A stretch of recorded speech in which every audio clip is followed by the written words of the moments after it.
Well, as we begin this next session, we are going to address some of the spiritual factors in consultation and church growth. You know, the critics and pundits of church growth and consultation often will refer to this area as what is lacking. And so we want to take just a moment to engage in a conversation about prayer, about faith, about the spiritual issues that are really driving this. I appreciate Rick making that segue for us, because as we come back to Scripture and we come back to prayer, we recognize this is where our power is, this is where growth occurs. I appreciate Dr. Dan Reeves and Dr. Chuck Lawless being able to participate in this time with us as we share together. Dan Reeves works with the Institute for Missional Leadership Teams, and Dr. Lawless has been with the International Mission Board of the Southern Baptist Convention. He's in transition right now. He's going to be joining me at Southeastern Seminary. I'm excited about getting to work together with Chuck again, and so we'll be over there in North Carolina together. But I one time had the opportunity to go pastor a church, and it was a mess. Anybody ever done that? And I was the fourth pastor in 6 years, and all this church was known for was their ability to fight. That was their greatest skill set. And their last business session before I got there, the pastor stood up, a deacon stood up and called him a liar, and they went out in the parking lot and had a fist fight. I hear the pastor won, so that gave me hope. I thought, well, at least I could take them.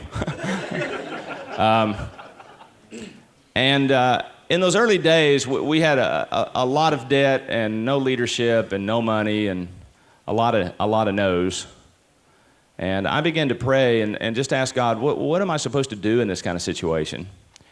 And he shared two verses, and I'm just going to use this to kind of introduce us to the subject, and then I'm going to lob some stuff at you guys, if that's okay, and we'll just interact. He showed me these two passages. One was Matthew 16, where Jesus is at Caesarea Philippi with his disciples. He says, who do men say that I am? And they give the answers. You know the passage, and Peter speaks up, because Peter always speaks up. And thou art the Christ, the Son of the living God. And Jesus says, that's great, Peter, the Father gave you that. And then he eventually says, but upon this rock I will build my church. And God reminded me, John, I own this church, you don't. This is mine. This is my bride, not yours.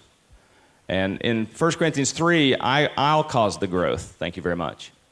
And I'm the power behind this, he said.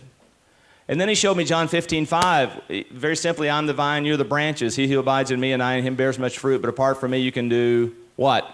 Nothing. Really? And see, I began to ask, do we really believe that? See, I think part of the issue that I struggle with sometimes in the American church especially is that we struggle with the difference between ownership and stewardship. Does that make sense? I think sometimes we think this is ours, that we own it.